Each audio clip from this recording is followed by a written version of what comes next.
जब हम प्रार्थना करते हैं तो प्रार्थना करने से पहले जो जो हमने आज के दिन कार्य किया है वो हमारे दिमाग में चलता है। शैतान हमारी कमजोरियां, हमारे पाप, मोबाइल फोन हो सकता है, घूमना फिरना, दोस्त या अन्य चीजें जो आपके आशामय भविष्य के विपरीत हो, वो सारी चीजें शैतान दिखाता है। कोई व्यक्ति जैसे वासना में पड़ा हुआ है तो उसे वह अश्लील चीजें ही शैतान दिखाएगा और इस वजह से प्रार्थना में उसका मन नहीं लगेगा। कुछ लोग मोबाइल के आदी होंगे तो उनको बार बार मोबाइल, फेसबुक हो, इंस्टाग्राम हो या कोई गेम हो या अन्य कोई चीज हो, शैतान उनके सामने वही चीज लाएगा।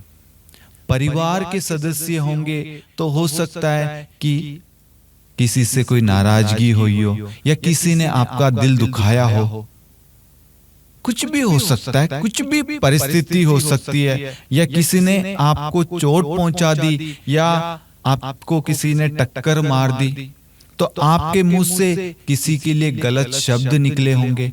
तो ऐसी बहुत सारी चीजें होंगी। किसी को आपने गाली बकी होगी, किसी को श्राप दिया होगा, किसी का बुरा चाहा होगा या कोई लालच आया होगा, धन के प्रति हो, जमीन जायदाद के प्रति हो। तो होता क्या है मेरे प्यारे भाई और बहनों, जब हम प्रार्थना करने बैठते हैं ना तो हमारे सामने बहुत सारी चीजें चलती है और जिसकी वजह से हमारा और ईश्वर का जुड़ाव नहीं हो पाता। हमारी प्रार्थना ईश्वर तक पहुंच नहीं पाती क्योंकि हम आत्मा और सच्चाई से ईश्वर से प्रार्थना नहीं कर रहे। हमारी सोच यहीं तक रह रही है, हमारी प्रार्थनाएं प्रभु तक, स्वर्ग तक पहुंच नहीं पा रही है क्योंकि उसके बीच में हमारी ये सोच, हमारे जो दैनिक जीवन में जो हमने कार्य किया है, जो गलतियां की है, जो पाप किए हैं या कुछ भी हो सकता है, आपका मोबाइल फोन, वह सब शैतान लाता ताकि आपका संबंध ईश्वर से ना जुड़े, आप ईश्वर के साथ में एक ना हो। और सबसे महत्वपूर्ण बात, शैतान कभी नहीं चाहेगा कि आपका रिश्ता ईश्वर से जुड़े। जैसे ही आपका रिश्ता ईश्वर से जुड़ेगा आपको सच्चाई मालूम चल जाएगी, और जब आपको सच्चाई मालूम चलेगी भाइयों और बहनों, तो क्या होगा, शैतान अपने षड्यंत्र में फेल हो जाएगा। और शैतान कभी ये नहीं चाहेगा कि वह फेल हो, इसलिए वह मौका नहीं छोड़ता आपके मन में संकोच, डर, चिंताएं, वहम, शंका, विश्वास की कमी, संदेह, मोह, क्रोध, अहंकार, ये सारी चीजें लाता है। इसलिए सबसे पहले आपको ये समझना है, अपने आप को पूर्ण रूप से प्रभु को समर्पित करना है। आपके पास में जो चीजें हैं, आपकी बाइबल हो, आपकी नोटबुक हो, आपका मोबाइल फोन हो, आप जिस जगह बैठे हैं उस जगह को प्रभु को समर्पित करना है और उस जगह को यीशु के लहू से धोना है और यीशु के लहू के बाड़े में बांध देना है ताकि आप और ईश्वर के बीच में कोई दूसरा व्यक्ति आ ही ना सके।